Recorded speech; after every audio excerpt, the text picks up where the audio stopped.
จะไหลแล้วนะครับเราก็จะหาทางขึ้นยากนะครับ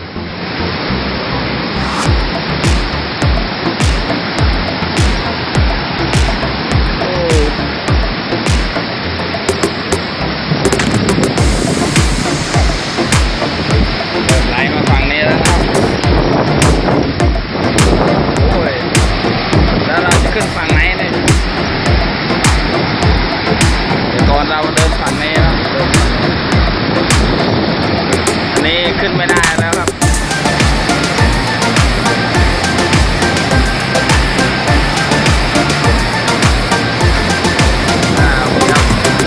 น้ำไหลแรงมากครับดูลมครับ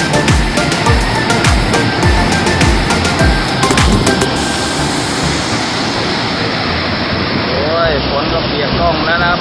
นี่ครับ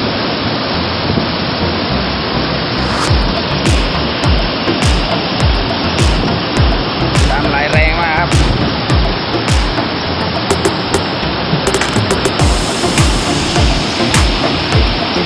ต้องไปบอกพี่วุฒิครับน้ำไหลมาแรงกว่าเดิมครับตอนแรกมาไม่มีน้ำนะครับโอ้ย